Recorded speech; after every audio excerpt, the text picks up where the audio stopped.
जनवरी की जोरदार गिरावट के बाद बाजार में बन गए हैं निवेश के कुछ बहुत शानदार मौके। बशर्ते आप साल भर तक इन शेयर्स में बने रहें। गिरने वालों में दिग्गज शेयर भी पीछे नहीं है। कई बड़े शेयर तो 20% तक लुढ़क चुके हैं।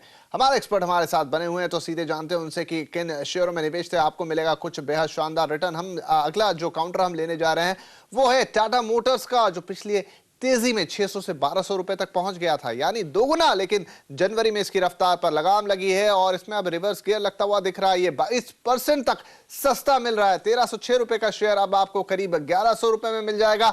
यहां पर आशीष कुकरेजा जी, क्या राय बनती है आपकी? देखिए, प्योर इकोनॉमी प्ले है। अगर इकोनॉमी में ग्रोथ इंटैक्ट है तो व्हीकल्स में भी रहेगी। और जेएलआर का जो एक ऑपरेशनल एफिशिएंसी है, जो काफ़ी समय से लग रहा था कि नहीं आ पाएगी, लेकिन वो आई है। अच्छा प्रोडक्ट मिक्स है और ग्लोबल रिकवरी है। अच्छे एक्विजिशंस करने के बाद स्ट्रॉन्ग डिमांड है। अगर आप दोनों बिजनेसेस को इकट्ठा करें तो ऐसा लगता है कि टाटा मोटर डोमेस्टिक और ग्लोबल दोनों रिकवरियों से फ़ायदा उठाएगा। तो आप ज़रूर 12-1250 रुपये का टारगेट लेके इसमें आप साल भर के लिए रह सकते हैं। चलिए, 1250 का टारगेट दे रहे हैं टाटा मोटर्स के लिए आशीष कुकरेजा। आशीष कपूर साहब, आपकी क्या सलाह बनेगी टाटा मोटर्स के लिए? मैं समझूंगा कि काफी अच्छी अपॉर्चुनिटी है बाय करने के लिए, क्योंकि कंपनी का ना सिर्फ डोमेस्टिक मार्केट में, नेशनल मार्केट में जेएलआर के एक्विजिशन के बाद बड़ा अच्छा एक्सपोजर है। हाई बीटा स्टॉक है। हो सकता है अगर मार्केट वीक रहे तो और उड़ के, पर आप स्टैगर्ड वे में अगर बाइंग करते हैं यहाँ से, तो मेरे को यकीन है कि एक साल के अंदर आपको काफी अच्छे रिटर्न मिलेंगे। हमारा इसमें टारगेट 1400 का है।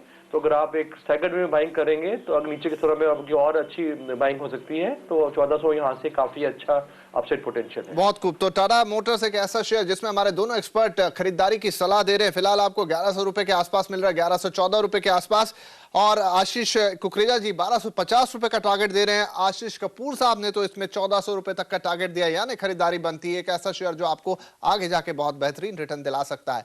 आगे बढ़ते हैं। बाजार का सबसे बड़ा प्लेयर रिलायंस भी आपको सस्ते भाव में मिल रहा है। एक महीने में ये करीब 15% तक टूट चुका है और 900 रुपए के आसपास आ गया है। इसमें निवेश का किस तरह का मौका बनता है? आशीष कपूर साहब क्या कहेंगे? 12% नीचे 921 रुपए में रिलायंस बुरा नहीं लग रहा आपको?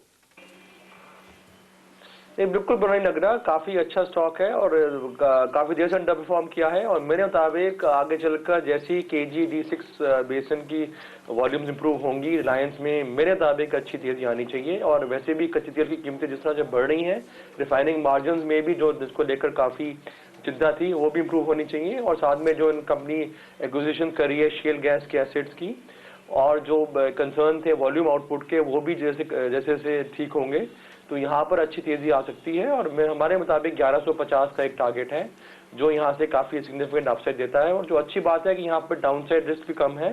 तो अनेक टाटा मोटर्स आप इसमें इसी लेवल्स पे आप पूरी बाइंग भी कर सकते हैं। आशीष कुकरेजा जी, आशीष कपूर साहब तो कह रहे हैं 1150 तक के लेवल से। आपके क्या टारगेट है शेयर के लिए? मैं 1200 की टारगेट लूंगा। काफ़ी सब तो समाप्त किया कपूर साहब ने। ये एक सिंपल अगर स्टेटमेंट दे तो एक ऐसा बिजनेस है जिसकी रेवेन्यू प्रेडिक्टेबल है, जिसकी बैलेंस शीट प्रेडिक्टेबल है। आने वाले 2-3 क्वार्टर्स के लिए हमें मालूम है कैसे कैसे क्या क्या होने वाला है। जो D6 गैस के इश्यूज हैं वो भी लगता है कि सेकेंड हाफ तक रैंप अप हो जाएंगे और वहाँ से भी रेवेन्यू फ्लो बराबर आने लगेगा। तो इन अनसर्टन टाइम्स में जो भी इन्वेस्टर्स हैं वो ऐसी स्टॉक के पास जाएंगे जहां पर प्रेडिक्टेबल रेवेन्यू हो। तो रिलायंस 1200 तक जा सकता है अगर मार्केट में तेजी वापस आएगी तो। चलिए, तो दिग्गज रिलायंस देश की सबसे बड़ी प्राइवेट कंपनी है। देश की सबसे बड़ी कंपनी के लिए यहाँ पर हमारे दोनों एनालिस्ट का मानना है कि इसमें बने रहना या इसमें निवेश करना बेहद फायदेमंद हो सकता है। यहाँ कपूर साहब का 1150 रुपए का टारगेट और कुकरेजा जी का 1200 रुपए का टारगेट। और शेयर आपको इस वक्त मिल रहा है महज 921 रुपए में। एक अच्छी अपॉर्चुनिटी आपके लिए बन रही है। अगला हम जो शेयर लेने वाले हैं वो बैंकिंग सेक्टर का दिग्गज ICICI बैंक 12% तक टूट गया है। कपूर साहब, क्या करना चाहिए इसमें? देखिए, मेरे मुताबिक अगर आप इकोनॉमिक रिकवरी पे बेट कर रहे हैं जो काफी सस्टेन वे में आ रही है, तो मेरे को यकीन है कि ICICI बैंक, क्योंकि काफी अग्रेसिव लार्ज कैप बैंक है, इसमें